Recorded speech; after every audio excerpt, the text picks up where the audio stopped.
नमस्कार, मध्य प्रदेश के बुलेटिन में आप सभी का स्वागत है। मैं हूं आपके साथ ऋचा सिंह। बुलेटिन शुरुआत करेंगे, पर उससे पहले एक नजर सुर्खियों पर। देश में कोरोना मरीजों का आंकड़ा 5 लाख के पार। महाराष्ट्र में 1.5 लाख से ज्यादा संक्रमित।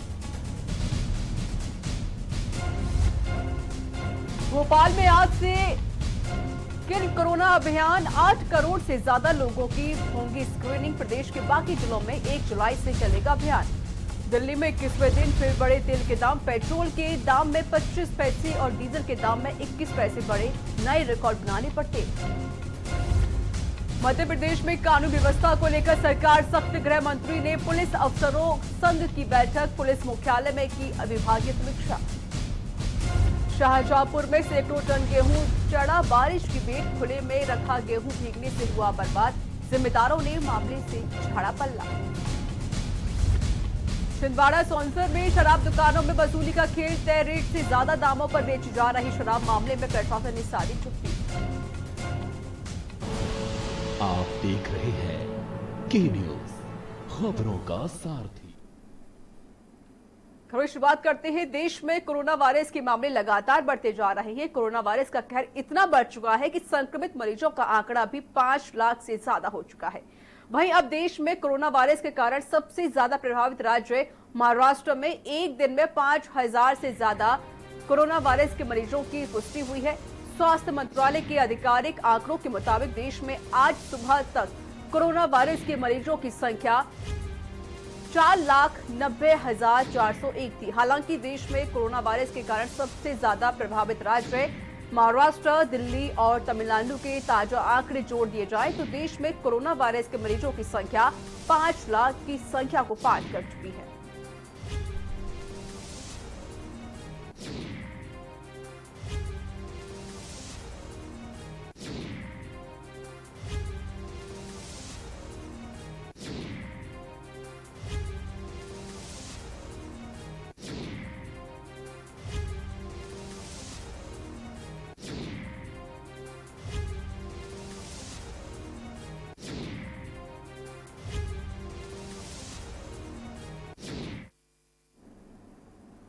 खबरों में आगे बढ़ते हैं। खबर भोपाल से है, जहां कोरोना संक्रमण को प्रदेश से खत्म करने के लिए प्रदेश भर में 1 जुलाई से किल कोरोना अभियान की शुरुआत होने जा रही है। लेकिन राजधानी में इस कैंपेन की शुरुआत आज से ही हो रही है। भोपाल के साथ ही प्रदेश की आबादी लगभग 8 करोड़ 5 लाख में ज्यादातर बुखार का सर्वे किया जाएगा। इस महाअभियान में आम लोगों से उनकी सेहत से जुड़े 6 सवाल पूछे जाएंगे। लोगों के जवाब से यह तय होगा कि ये कोरोना के लक्षणों का मरीज है या डेंगू, मलेरिया सहित दूसरे बुखार का है। बीमारी के लक्षणों के आधार पर मौके पर ही रैपिड टेस्ट किट में जांच की जाएगी। यदि रैपिड टेस्ट में रिजल्ट पॉजिटिव आया तो सैंपल लैब में जांच के लिए भेजे जाएंगे। इसके लिए स्वास्थ्य विभाग ने प्रदेश भर में करीब 23,000 से ज्यादा टीमों को तैयार किया गया है।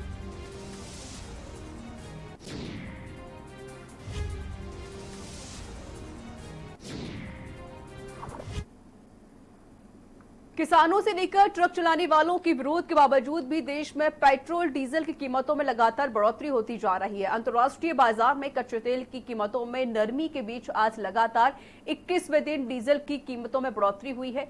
इस दिन जहां डीजल 21 पैसे महंगा हुआ तो वहीं पेट्रोल की कीमत में 25 पैसे का इजाफा हुआ है। पिछले 21 दिनों में डीजल 11 रुपए तो पेट्रोल 9.12 रुपए महंगा हो चुका है। यूं तो पेट्रोल की कीमत से ज्यादा डीजल की कीमत होने से समाज के हर वर्ग से अलग अलग प्रतिक्रियाएं आ रही हैं। इसके बावजूद भी शनिवार 27 जून को भी सरकारी तेल कंपनियों ने ईंधन की कीमतों में बढ़ोतरी की।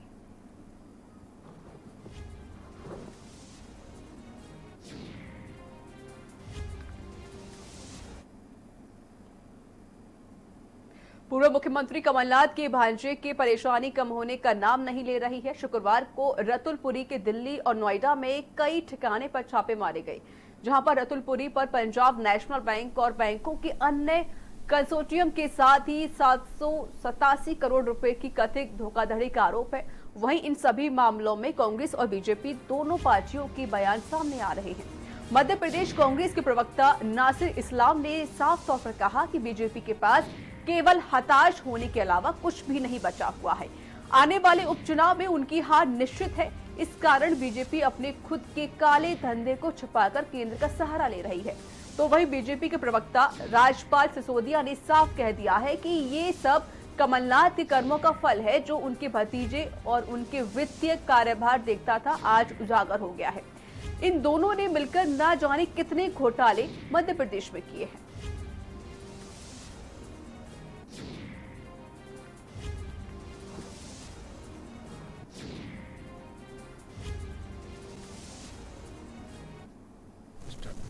मध्य प्रदेश के पूर्व मुख्यमंत्री कमलनाथ जी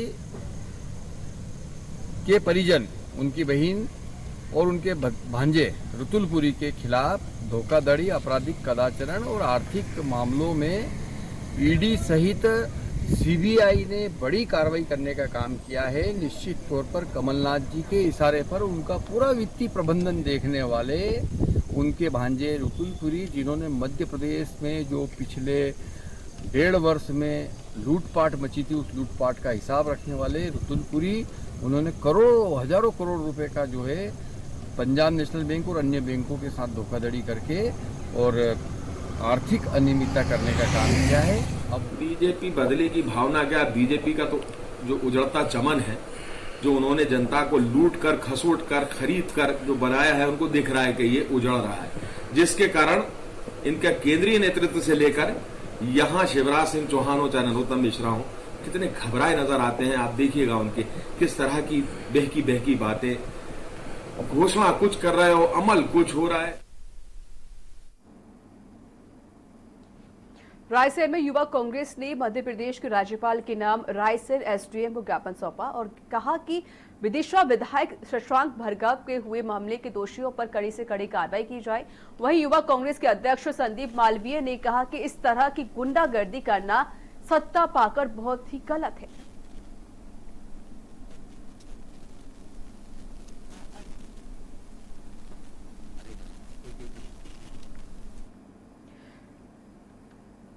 डबरा सीट पर होने वाले उपचुनाव को लेकर सरगर्मियां तेज होती जा रही हैं। कांग्रेस और बीजेपी दोनों ही पार्टियां डबरा सीट को जिताने के लिए दिन रात मेहनत कर रही हैं।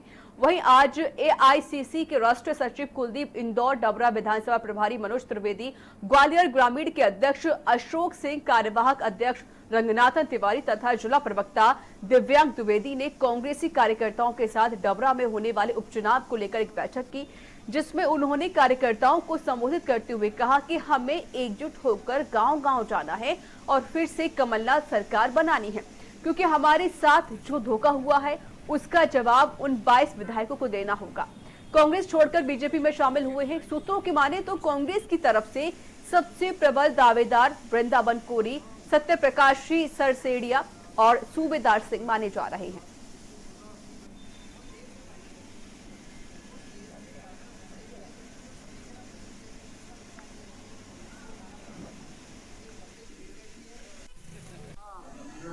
प्रतिनिधित्व करते थे और यहाँ के कार्यकर्ताओं की बात वो सुनते थे, समझते थे। अब यहाँ का कार्यकर्ता, क्योंकि हमें आने के बाद जो देखा है, तो कार्यकर्ता निश्चित तौर पे कहीं ना कहीं अपना वो महसूस कर रहा था।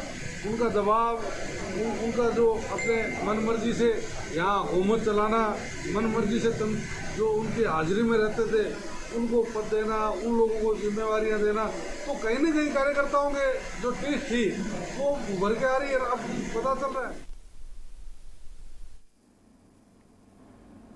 डबरा शहर के बिजली विभाग के कार्यालय पर विद्युत बिल से संबंधित शिकायतों को लेकर शिविर का आयोजन किया गया, जिसमें मुख्य रूप से बिजली विभाग के ए पीयूष दिलोदरे और कमलेश दरहवाल जेई रहे, जिन्होंने उपभोक्ताओं की बिजली बिल में संबंधित शिकायतों को सुना और उनका तुरंत निराकरण भी किया। आपको बता दें कि कोरोना के कारण अव्यवस्थाओं के चलते उपभोक्ताओं को सही समय पर बिलों का ना पहुंच पाना और अनुमानित बिल आना, इस तरह की कई समस्याएं उपभोक्ताओं को आ रही थी, जिसका निराकरण इस शिविर में किया गया।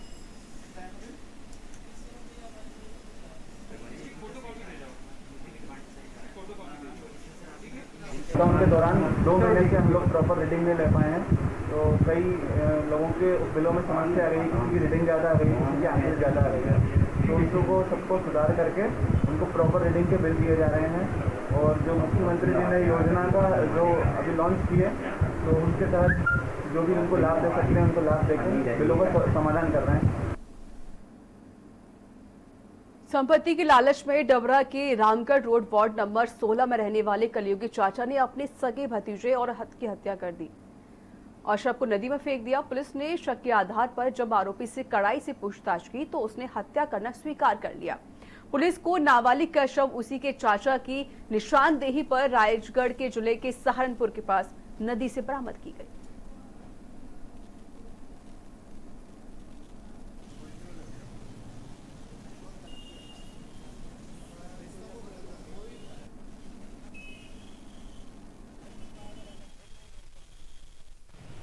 दिनांक 23/6/20 को राजू के अपने पुत्र जैसे उम्र 15 वर्ष जो सुबह घर से सामान लेकर जाने की कहने लगा था, शाम को नहीं पहुंचा।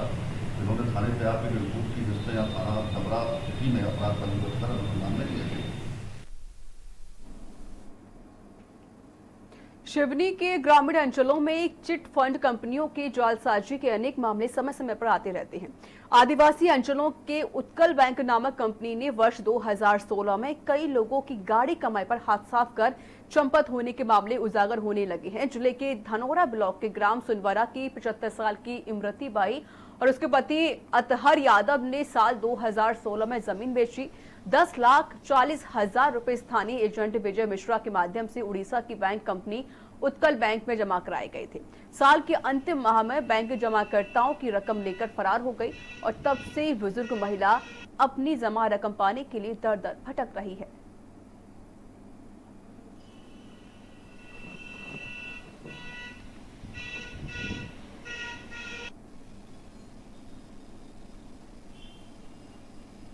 पाँच हजार मिल रहे थे होना करो जमा के हम खुद लाख दे घर बैठे तब नहीं जाने पड़े सियाने आदमी के मैं खुद लाख दे उनके वही लाख देते ब्याज। कौन विजय महाराज कहाँ का है ये?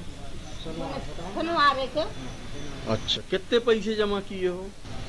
10,40,000। मध्य प्रदेश के शाहजहांपुर में गेहूं की बर्बादी की तस्वीरें सामने आई हैं। किसानों की मेहनत बारिश की भेंट कैसे चढ़ गई, ये बड़ा सवाल है। टनों अनाज खुले में रखे होने से बारिश में भीग गया, लेकिन अनाज को बचाने के लिए कोई इंतजाम नहीं किया गया। बड़ा सवाल यही है कि आखिर इस लापरवाही का जिम्मेदार कौन है? सिटीजन अमेंडमेंट एक्ट लिया जाए, घर वापसी की भेंट चढ़ी किसान की मेहनत, पानी की तासीर से सड़ गया अनाज। गेहूं की बर्बादी का कौन जिम्मेदार? सोसाइटी की लापरवाही पर कार्रवाई कब? तस्वीरें मध्य प्रदेश के शाहजहांपुर की हैं। तस्वीरों को देखकर कलेजा मुंह को आता है, क्योंकि किसान की मेहनत पर पानी कैसे फिरता है, ये तस्वीरें बताने के लिए काफी हैं। जिले के गेहूं उपार्जन केंद्र पर परिवहन नहीं होने के कारण फसल की बर्बादी देखी जा सकती है। इस केंद्र के जिम्मेदारों के मुताबिक 20 मई के बाद से गेहूं परिवहन बिल्कुल थमा हुआ था। खुले में पड़ी गेहूं की उपज को बारिश के कारण बर्बाद होते देख किसानों का दिल कांप गया। जिले के गांव गेहूं उपार्जन केंद्र पर जिम्मेदारों की लापरवाही के चलते 20 मई के बाद से गेहूं का परिवहन नहीं हो पाया। इसके चलते 16 दिनों से 14,000 कुंटल गेहूं खुले आसमान के नीचे पड़ा हुआ था। पिछले दिनों हुई झमाझम बारिश के कारण लगभग 6,000 बोरी गेहूं खराब हो गया। छल्लियों में ऊपर नीचे की बोरियां पूरी तरह से बारिश से भीग गईं। लापरवाही की हद यहीं तक सीमित नहीं रही। अधिकारियों की लापरवाही और गैर जिम्मेदारी को तस्वीरों से समझा जा सकता है। चारों तरफ गेहूं पानी में उतरता रहा है। गेहूं सड़कर पत्थर हो चुका है। सड़ा हुआ गेहूं काला पड़ चुका है, लेकिन जिम्मेदारों ने अपने काले कारनामों को छिपाने के लिए पूरी ताकत लगा रखी है। लेकिन तस्वीरें खुद हकीकत बयां कर रही हैं। बारिश के भेंट चढ़ी किसानों की मेहनत पर एमपी की शिवराज सरकार को भी रहम नहीं आया। गेहूं सड़कर अंकुरित भी होने लगा, जबकि बारिश से पहले गेहूं के उठाने के आदेश जारी किए गए थे।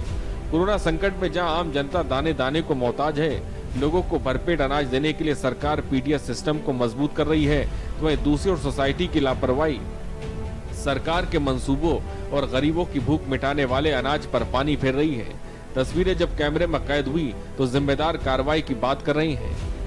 उनको सुखा करके भेजने के निर्देश सभी को दिए गए हैं। तदनुसार उनको सुखाने इत्यादि की कार्रवाई की जा रही है। इसके बाद माल भेजा जा रहा है। वर्तमान में लगभग 3000 मैट्रिक टन के आसपास, मतलब 30,000 कुंटल के करीबन माल समितियों में अभी परिवहन के लिए शेष है। जो परिवहन योग्य माल होगा उनको सुखा करके भेजेंगे। जिम्मेदार भले ही लापरवाही पर कार्रवाई की बात कह रहे हों, लेकिन जो नुकसान हुआ उसकी भरपाई कैसे होगी, ये बड़ा सवाल है। जांच कितने महीनों में पूरी होगी, जिम्मेदारों पर कार्रवाई कब होगी, इसको लेकर सबकी नजरें शिवराज सरकार पर टिक गई हैं। स्पेशल डेस्क के न्यूज।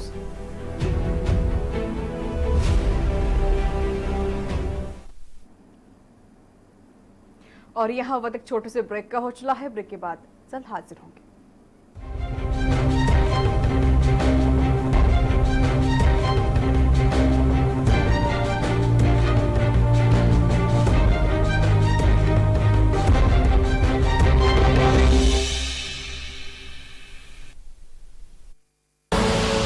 आप देख रहे हैं के न्यूज, खबरों का सारथी।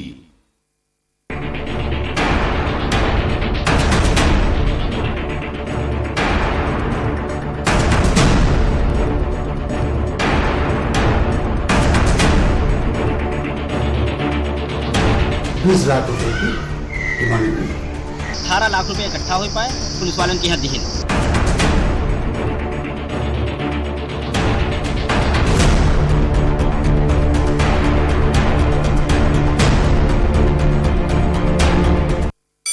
Mount Litra Z School, Unnao, #1 in academics, #1 in sports, best teachers, best result, smart classroom, best transport facility, world class infrastructure के साथ Mount Litra Z School, Unnao। आप देख रहे हैं के न्यूज, खबरों का सारथी।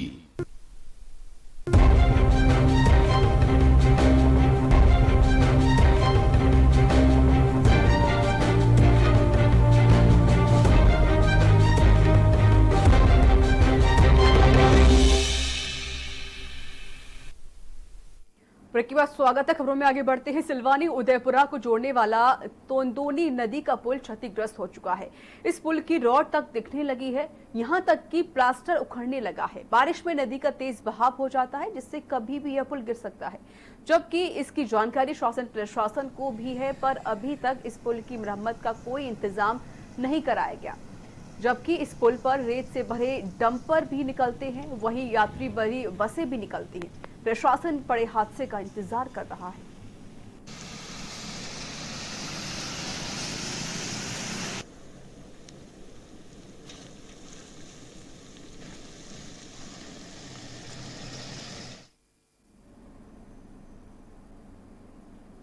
खबर मुरैना से है, जहां पुलिस ने अवैध शराब बनाने वाले केमिकल के 8 केन 320 लीटर भरे हुए एक वाहन और एक आरोपी समेत पकड़ा है। पकड़ी गई शराब और वाहन की कीमत करीब 5.5 लाख रुपए बताई जा रही है। पुलिस ने आबकारी एक्ट के तहत मामला दर्ज किया है। पूरा मामला देवगढ़ थाना के पुलिस की कार्रवाई की है।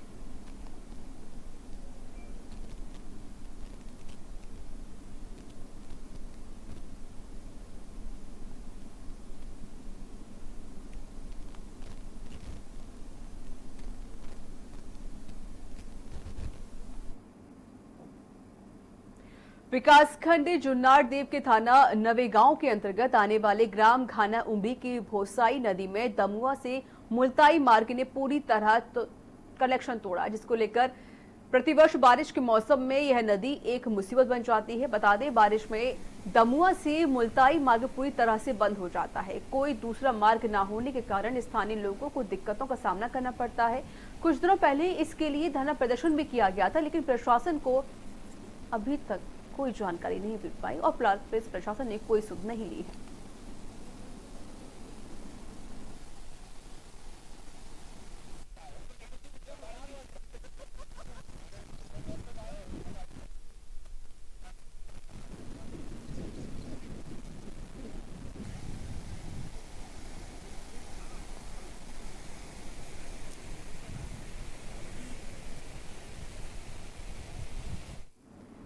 खबरों में आगे बढ़ती है। खबर मुरैना से है, जहां सिविल लाइन थाना क्षेत्र के सेल टैक्स बैरियर के पास शराब की दुकान के पीछे एक युवक का शव बरामद हुआ। पुलिस के युवक के शरीर पर गोली के निशान भी मिले हैं, तो वहीं सूचना मिलते ही मौके पर पहुंची पुलिस की टीम ने मृत युवक के शव को खेत में निकालकर पोस्टमार्टम के लिए भेजा। आपको बता दें, अतिरिक्त पुलिस ने बताया कि बीती रात पुलिस को सूचना मिली कि खेतों में एक व्यक्ति का शव पड़ा हुआ है। पुलिस ने आसपास के लोगों से पूछताछ की तो पता चला कि 3 चोर अंग्रेजी शराब की दुकान में चोरी करने की नियत से घुसे थे। वहीं दुकान के अंदर से गोली की आवाज सुनकर बाहर से आए दोनों चोर गल्ला चुराकर मृतक युवक को खेत में छोड़कर भाग गए। घटना सीसीटीवी में कैद हो गई। मृतक के ऊपर चोरी के कई मामले दर्ज थे।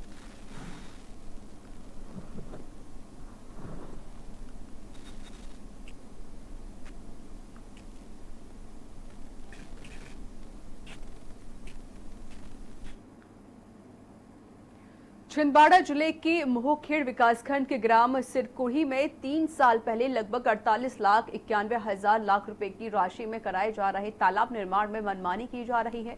इस काम में शासन के नियमों को दरकिनार रखते मनमानी व घटिया तरीके से काम ठेकेदार करा रहे हैं। वहीं एसडीओ समेत जिले के अधिकारियों ने मोटी कमाई करने की योजना पर काम शुरू कर दिया।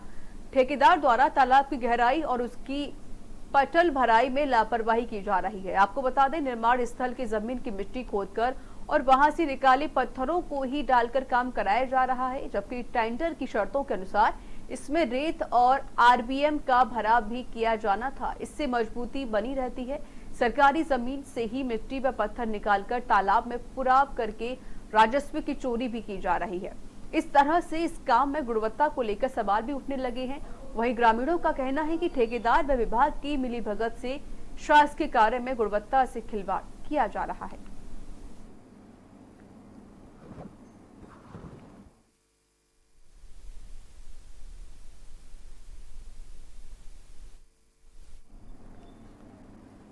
तो इसी के साथ मध्य प्रदेश के बुलेटिन में इतना ही। नमस्कार।